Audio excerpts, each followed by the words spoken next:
여러분은 세상을 바꿀 수 있는 그런 강력하고 새로운 아이디어를 혹시 가지고 계신가요? 그 아이디어를 실현을 할 수 있도록 앞으로 3년 동안 먹고 사는 걱정하지 않고 그 일을 하실 수 있도록 하게 해드린다면 하시겠어요? 실제로, 네. 실제로 여러분의 개인 통장으로 꼬박꼬박 그 생활비를 3년 동안 지원을 해드린다 그러면 어떠시겠나요? 근데 중요한 것은 그 돈을 어디다 어떻게 썼는지 보고를 하실 필요가 전혀 없다는 겁니다. 세상에 이런 것을 해주는 곳이 있을까요? 있으면 좋겠죠? 네. 근데 그런 일을 무려 지난 34년 동안 80개가 넘는 나라들에서 해온 곳이 있습니다. 바로 제가 지금 몸담고 있는 아쇼카라는 곳입니다. 이름이 좀 특이하죠? 아쇼카의 공식 명칭은요, Innovators for the Public입니다. 공공의 선을 위한 사회 혁신가들의 세계 최초이자 또 최대 규모의 커뮤니티라고 할 수 있는데, 아쇼카가 어떻게 지난 30여 년 동안 그런 일들을 해왔는지 오늘 말씀드리려고 합니다. 그 전에 잠깐 제가 어떤 일을 했던 사람인지를 말씀드리자면, 저는 한 13년 전에 북한의 심각한 인권 문제와 탈북자 문제를 국제사회에 알리고 또 국제적인 협력을 이끌어내는 일을 하는 것으로부터 제 커리어를 시작을 했습니다. 그래서 실제로 북한 인권 결의안이 지금은 연례 행사가 됐죠. 하지만 11년 전 최초로 유엔에 상정이 돼서 통과됐던 그 역사적인 순간에 제가 이제 로비스트로 참여를 했었고요.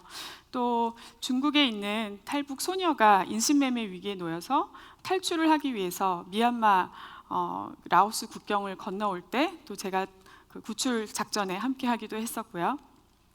또 북한 여성들이 중국에서 여러 지역들에 흩어져서 살고 있는데 그들을 농촌, 산간, 그런 오지로 만나러 가서 한 100여 명 정도 인터뷰를 해서 국제적인 보고서로 발표를 한 적도 있습니다.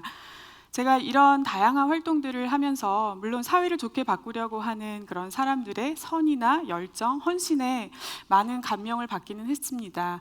하지만 한편으로는 정말 진정한 변화 그리고 진정한 문제 해결을 가로막고 있는 보이지 않는 많은 장벽들이 있다는 것을 알게 됐어요. 첫 번째 장벽은 물론 이념적인 장벽은 차치하더라도 첫 번째 장벽은 어떤 권위적인 위계 질서의 장벽이었습니다.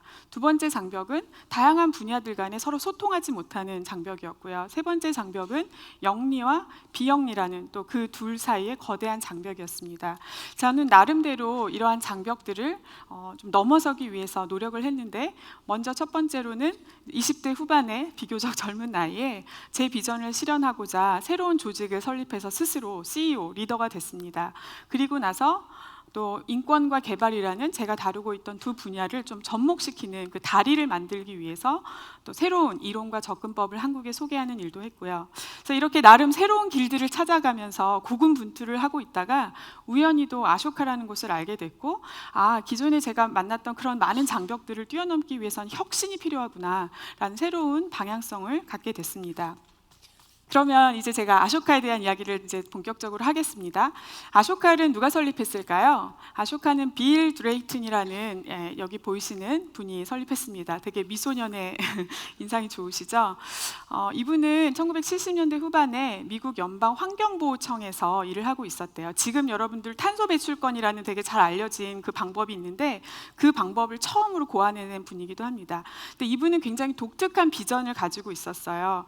그게 뭐냐면 전 세계에 자기처럼 이렇게 새로운 아이디어를 가진 혁신적인 사람들을 좀 발굴해내서 그들을 그러니까 조직이나 프로젝트에 돈을 주는 게 아니라 그 개인에게 투자를 하는 그런 조직을 설립하고 싶다는 비전이 있었습니다.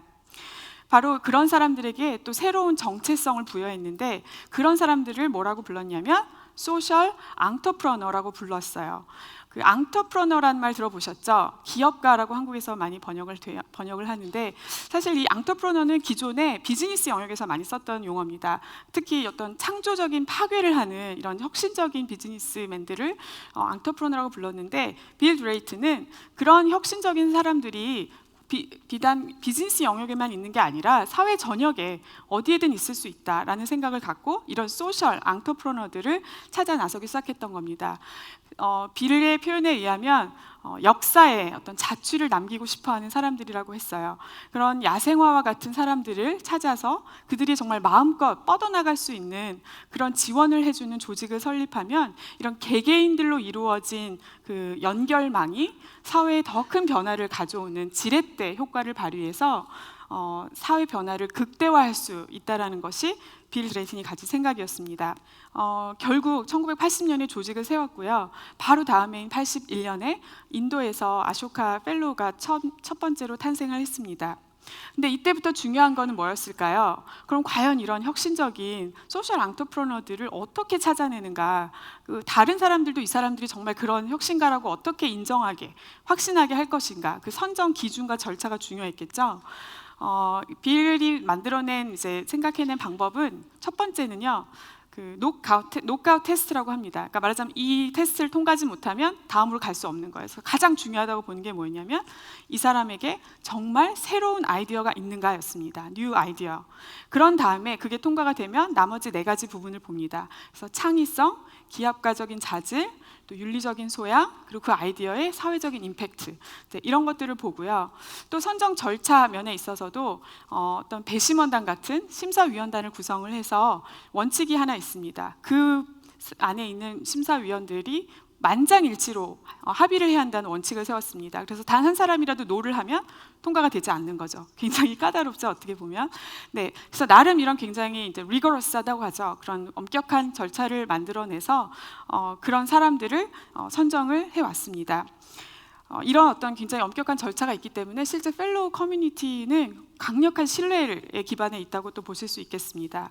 그러면 실제 이 첫 펠로우가 나오고 30여 년이 흘렀는데요. 어떤 그동안의 변화가 있었을까요? 네, 2014년 현재입니다. 87개 국가에 3,000명의 이런 사회혁신가들을 선정할 수 있었고요. 그들 중에 어떤 재정적인 지원을 필요로 하는 펠로우들에게는 여기 나왔다시피 1억 2천만 달러 미국 달러를 그들의 실제 개인 통장으로 넣어 주었습니다. 그리고 영수증을 요구하지 않았습니다. 한국에서도 지난 작년부터 아쇼카가 활동을 시작을 했고요. 벌써 5명의 아쇼카 펠로우가 한국에서도 나오게 됐습니다. 자, 여러분들 이제 이 3,000명의 아쇼카 펠로우들이 정말 그럼 과연 어떤 사람들로 구성이 되어 있는지 궁금하실 것 같아요.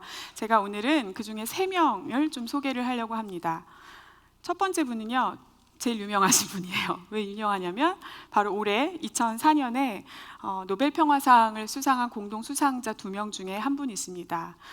카일라시 사티야티라는 인도 분인데요. 이분이 한 일은 뭘까요? 바로 이분이 살고 있는 인도뿐만 아니라 인도가 속해 있는 그 남아시아 전 지역이 굉장히 광범위하게 퍼져 있었던 사회 문제인 아동 착취 노동, 노예 노동을 획기적으로 근절한 일을 한 분이에요. 어떻게 했을까요? 바로 러그 마크라는 걸 혹시 들어보신 적 있으세요? 그 카페트를 만드는데 이 카페트는 아동의 노동, 착취 노동이 들어가지 않은 그 카페트라는 걸 인증해주는 그 마크를 만들어낸 겁니다.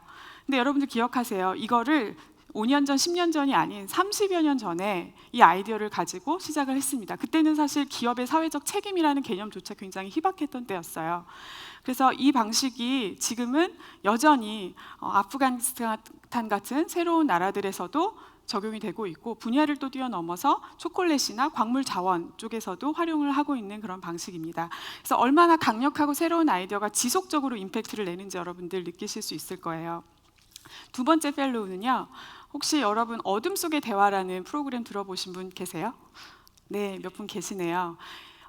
이거는 독일의 아쇼카 펠로우인 안드레아스 하이네케라는 분이 창안한 프로그램인데 시각 장애에 대해서 일반 사람들이 갖고 있는 어떤 인식의 벽을 굉장히 단시간에 획기적으로 허무는 그런 어떤 체험 프로그램을 창안을 해냈습니다. 다이얼로그 인 더 다크라는 프로그램인데요. 이분이 이거를 지난 25년 동안 꾸준히 전 세계로 확산을 시켜 오시면서 30개가 넘는 나라들에서 800만 명이 넘는 사람들이 이 체험을 통해서 정말 그런 장애에 대한 인식의 벽을 허무는 경험을 했다고 합니다. 세 번째 펠로우는 개인적으로 제가 2아이의 엄마예요. 그래서 좀 더 애정을 갖고 있는 펠로우인데요. 신디 카플란이라는 미국인입니다. 이분은 스푼 파운데이션을 설립한 사람인데 일명 숟가락 파운데이션이에요. 숟가락이니까 뭔가 떠오르시는 게 있으세요?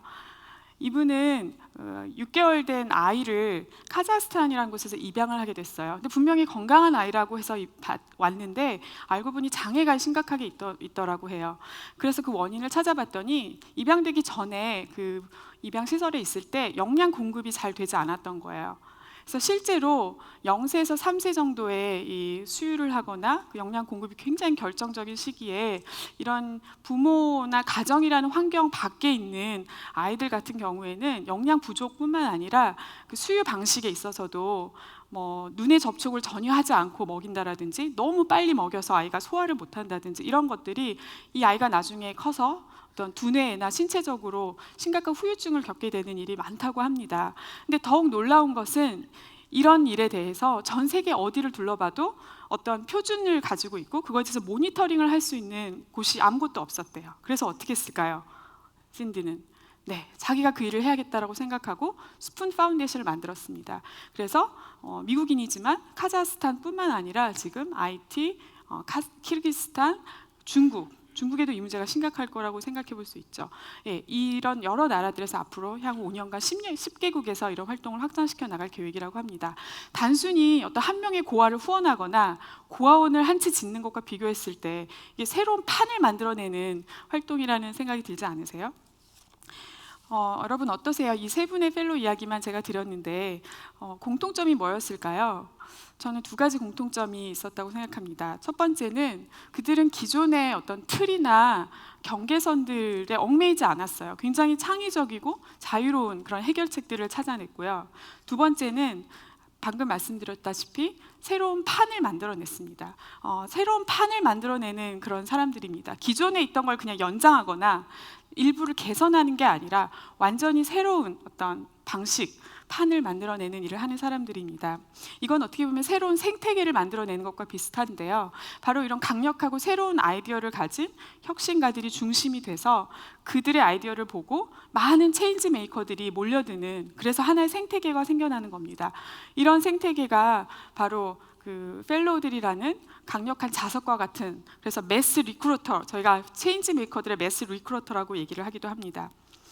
이것은 어떤 기존에 있던 시장에 새로운 플레이어들이 막 들어와서 경쟁을 하고 판을 쪼개고 파일을 쪼개는 이런 방식이 아니라 완전히 새로운 종류의 그 파일을 만들어내는 거라고 할 수 있고요. 단지 또 기존에 있던 파일을 무조건 사이즈만 키우는 거하고도 다르다는 걸 느끼실 수 있어요. 그래서 저희는 이거를 그 파틀럭 파티라는 표현 들어보신 적 있으세요? 한 사람이 각자 자기가 잘하거나 좋아하는 음식을 가져와서 다 같이 파티를 하는 거죠. 그러면 정말 판이 커질 뿐만 아니라 그 내용도 훨씬 더 풍성하고 다양해진다는 것을 알 수 있습니다. 이 방식이 훨씬 더 지속 가능하고 흥미진진하다고 생각하지 않으십니까? 자, 그럼 다시 돈 이야기를 하겠습니다. 이렇게 많은 펠로우들을 선정해서 자금도 주고 이런 선정도 하고 네트워크를 운영하는데 많은 돈이 들 텐데 이 돈은 어떻게 구할까요? 네, 그것은 바로 이런 사람에 대한 투자, 그리고 강력한 새로운 아이디어를 중심으로 한 새로운 생태계, 새로운 판을 키워나가는 이런 어떤 사회의 변화 이론에 공감하는 많은 기업과 재단들이 파트너로 함께 하고 있기 때문에 가능했습니다. 그래서 여기 보시는 굉장히 많은 그런 기업과 재단들이 있었고요. 그 중에서도 저는 오늘 딱 한 기업, 베링거 인겔하임이라는 그 다국적 제약회사와의 아쇼카의 파트너십을 좀 소개할까 합니다. 베링거 인겔하임과 아쇼카는 지금 코크리에이션이라는 개념으로 파트너십을 맺고 있어요. 정말 상하 관계가 아니고요. 대등한 파트너로서 코크리에이션을 한다는 겁니다. 그래서 지난 3년간 베링거 인겔하임이 150억 원, 한국 돈으로 150억 원 정도를 투자해서 의료 보건 분야에서 정말 이런 펠로우들, 혁신적인 펠로우들을 무려 57명을 3년 안에 선정을 할 수 있었고요. 근데 그렇게 기부만 한 게 아닙니다. 베링거 인겔하임도 테이크한 것이 있다면 기존에는 자기들이 액세스를 할 수 없었던 600만 명의 전 세계 그런 고객이자 새로운 시장과 연결될 수 있는 통로가 되었고요. 그뿐만이 아니라 이런 파트너십에 베링거 인겔하임의 임직원들이 대거 참여함으로써 조직의 문화 자체가 바뀌었대요. 좀 더 혁신적인 그런 조직 문화가 가능해졌다고 합니다. 그래서 이런 성공적인 파트너십을 이끌었던 저희 아쇼카 프랑스 대표가 최근에 이런 말을 했습니다. 제가 그 좀 문구를 짧게 읽어드릴게요. 코크리에이션은 결국 사람들 간의 교류에 관한 것이다. 그것은 회사를 구성하고 있는 개인들에 관한 것이지 회사에 관한 것이 아니다. 성공 여부는 따라서 그 함께 만들어가는 조직체의 고용인들, 그 안에 있는 구성원들에게 달려 있다는 겁니다. 그들이 전통적으로 가치 있게 여겼던 것과는 매우 다른 스킬 세트를 갖추는 게 중요한데, 이러한 스킬 셋에는 공감 능력, 팀워크, 리더십, 그리고 체인지 메이킹 역량, 즉 솔루션을 주도하고 셀프 이니시티브를 취할 수 있는 능력을 조직 구성원들이 갖추고 있는지의 여부이다. 이것들이 코크리에이션을 위해서 필수적인 근본적인 스킬이다라고 말했습니다. 여러분 주목하셨나요? 다시 한번 우리는 사람, 개인의 중요성을 이야기하고 있습니다. 아쇼카는 30여 년 전부터 그런 변함없이 개인과 사람의 중요성과 그들에 대한 투자가 중요하다는 것을 강조를 해왔고요. 여러분은 이제 어떤 생각이 드세요? 여러분이 살고 있는 세계는 어떤 세계인가요? 팀 오브 팀즈의 세계에 앞으로 사셔야 될 텐데, 지금 살고 있는 세계는 혹시 이렇게 장벽과 칸막이들에 둘러싸인 시스템, 그리고 누군가의 지시를 따르고 보고를 해야 하는 그런 매니지먼트, 그리고 파일을 쪼개는 그런 세계이신가요? 아니면 그런 시스템이나 벽을 뚫고 개인으로서 어떤 리더십과 셀프 이니셔티브를 발휘할 수 있는, 그래서 파일을 키우는, 생태계를 키우는 그런 조직, 그런 세계에 살고 계신가요? 그 차이를 볼 수 있는 분이라면 여러분이 어느 조직에 어느 곳에 속해 있다 하시더라도 분명히 변화를 만들어내실 수 있을 겁니다. 역사 속에서 언제나 그래왔듯이 그 길을 먼저 간 수많은 선배들과 또 동료들이 있다는 것을 잊지 마시고요. 체인지 메이커 여러분들 모두 힘내시기 바랍니다. 감사합니다.